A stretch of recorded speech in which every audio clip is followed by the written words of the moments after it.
121. Do not insult a soldier who is pressing a gun to your face. Hey all budding commanders, here's a pro tip. When you've gotten a soldier mad enough that he's got you at point blank range, a few things. First of all, you're a failure of a commander if you let it get to this stage. Second of all, you do not further antagonize him, you try to get him to stand down. Third of all, you do not say his family will die if he does anything. Because that directly translates out to, kill me and make sure no one ever finds out. And that's exactly what happened. 122. Do not give a person a position of power just because they're a good lay. There was this one utterly brain-dead inquisitor who gave a position of power to her boy toy. She was on thin ice already. There was another inquisitor shadowing her, waiting for a reason to have her branded a heretic. She kept shooting her bolter when other people were trying to talk, and she kept limiting her troop loads because, I can't go over 2,000 points. But her fuck toy, oh my emperor, he was the worst. Tried to sleep with everyone with a XX chromosome, though thankfully none of them were interested. And then he tried to sword fight with an ultramarine scout. I know, right? So yeah, his neck got snapped and his girlfriend got killed after she took a shot at Uriel Ventris and her babysitter lost his temper.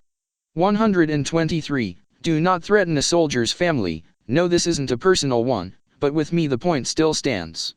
Stupid pompous blue blood Pratt says that he wants a soldier's eldest daughter as a servant.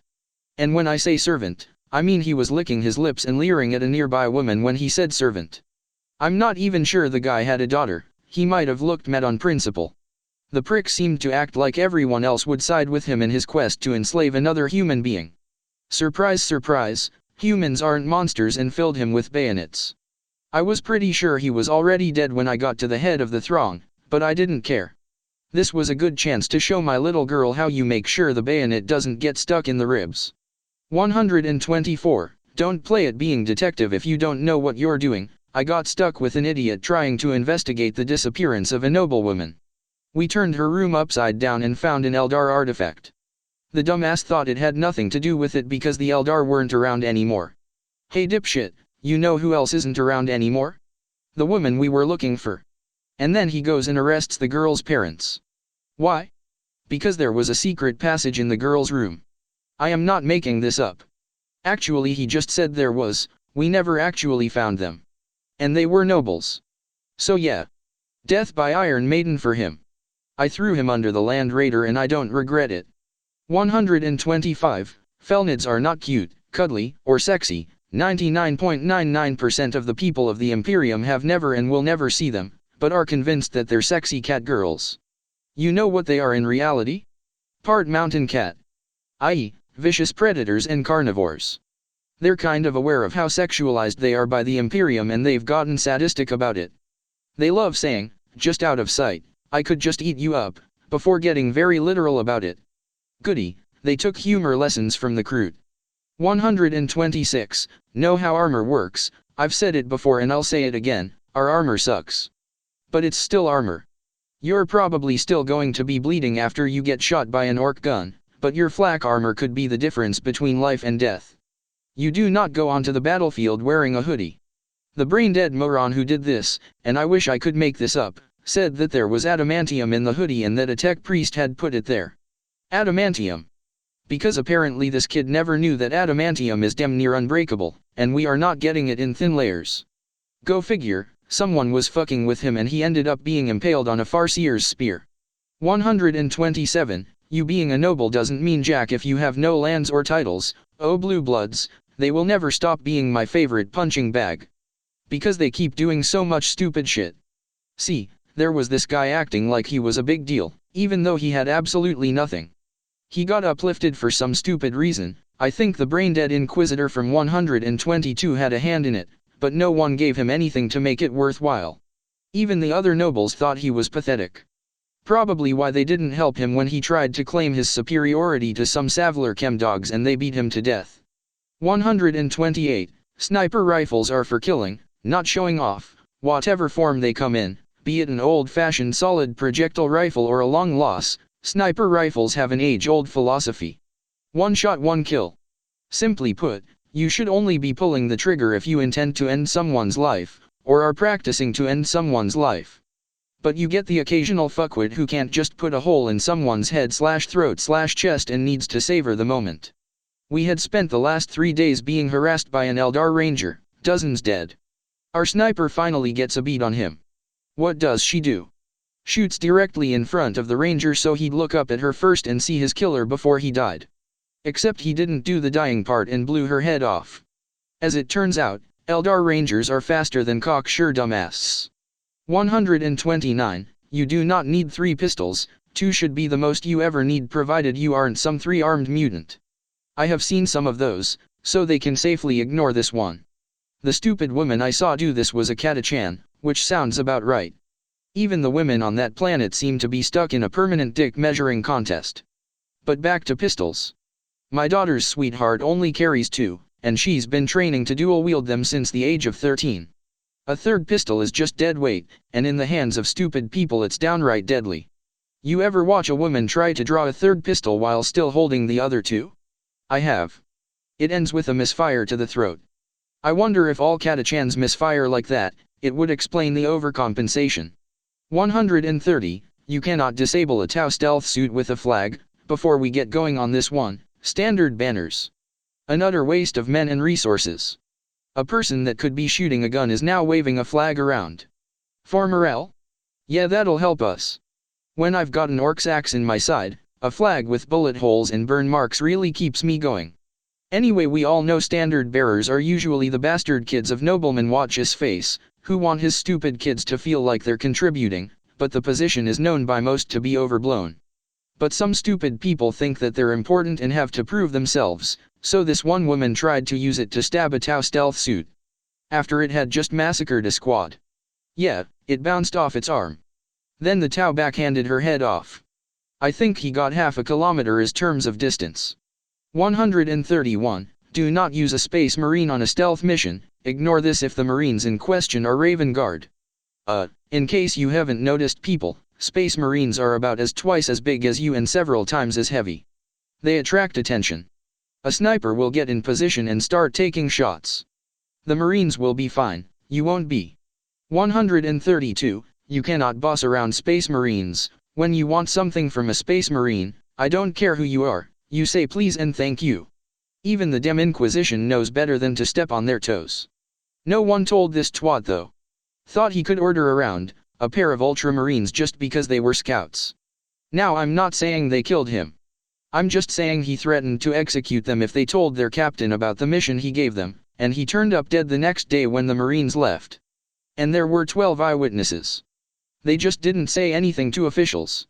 Guy was an asshat.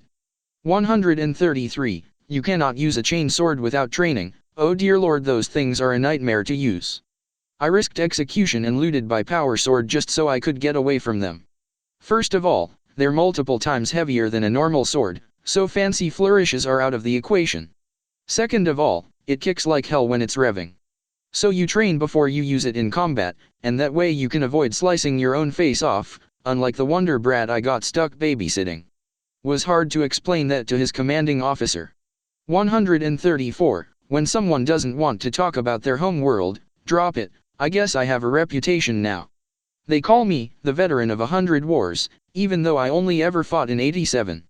91 if you count those ones that never got recorded, either through cover UPS or the administratum forgetting to. Anyway, people want to know where I'm from. Stop asking. It's none of your fucking concern. For your own good, just shut up. It's one of the few scenarios where my temper is even worse than my sister's. And she set the last person who asked on fire. Granted, we learned after that he had been planning to blackmail her into being his mistress, so he had it coming. 135. Push your kids too far and they'll kill you. This is sadly common. I've seen hundreds upon hundreds of idiot mothers and idiot fathers who fucked and then treated the kid as an afterthought. They did horrid things to the kids that I don't feel comfortable repeating, and the kids always hit back. Finding daddy's gun, poisoning mommy's stew, or just taking out mob loans in their names. Parents think that they're just kids. No one's a kid when they're fighting for their lives. And it turns out even a 5-year-old girl can cook up a Molotov cocktail. Isn't that right, Dad? 136. Anti-plant grenades are as worthless as they sound. Never bring them on a mission. I don't know why these things exist. Grenades designed to kill plants. Granted, there's probably a death world or two out there with killer plants, but for the rest of the galaxy, I'd rather have a frag or a crack grenade. The problem is that idiots can't tell the difference between normal grenades and those ones. Cue the award moment when a guardsman in a nearby unit loses her mind and suicide charges the tyrannid horde. And then successfully assassinates the grass they had been standing on. And a nearby shrub. I guess it was a heretic. 137. Only use weapons that are up to snuff. A mining colony was being overrun by Dark Eldar who were trying to their usual thing. My unit was the 2nd regiment to arrive on the scene. The first one had been completely wiped out. When we joined up with the local PDF and managed to push them off planet, I thought that it had been another reminder of how overwhelming the enemies we had to face were. Then I learned they had been recruited from a backwater planet and had brought their muskets to fight with, saying they didn't want to use the devil's arms, i.e. lasguns. Well, all 3,000 of them died and only 5 Dark Eldar were lost in the process. If lasguns are the devil's arms, I want to see if he's got anything special in the back. The devil is some big name hive ganger, right? 138. Hand flamers are not as good as they sound, so we managed to get a flamethrower in the form of a pistol. Sounds like a dream come true, right? One problem. You can only shoot them twice. I'm serious, it's only one step above the muskets and the dueling pistols I mentioned before. And these things have a range of 10 meters. So it's got a pathetic range and only 2 shots, so except as a desperate last resort, it's good for nothing. In a nice change of pace, it was a Kern cultist who got himself killed. Fired twice, killed his own people, and then kept trying to burn my face off, clicking away at an empty gun. Even when I had my sword in his gut. After that he banged it on a nearby barricade and kept trying to shoot me. I think this is why Kern cultists mainly use melee weapons. 139. Servo skulls are not for riding. Okay, you do know that those things are damn fragile and only have enough thrust to lift up 5 kilograms of weight? So you can't hang onto them and go flying with them. I tried to tell this woman that on top of a mountain fortress that we had just taken. It might have had been the alcohol in her system, but I only gave her 1 shot. I drank 3 that hour and I wasn't the one who had my face ripped open on a cliff before tumbling down the rest of the way. 140. When your host has invited someone into their household, they're probably family friends, so show some respect. I actually kept in contact with that noblewoman in 120. She and her hubby are working their way up to their 8th year of marriage and she invited my family and I to a party at her mansion. First time I had ever been to a garden world, and I have to say, I was reluctant to leave. It was fairly pleasant for the most part, as she isn't too friendly with many other blue bloods, so I didn't have to deal with too many pricks.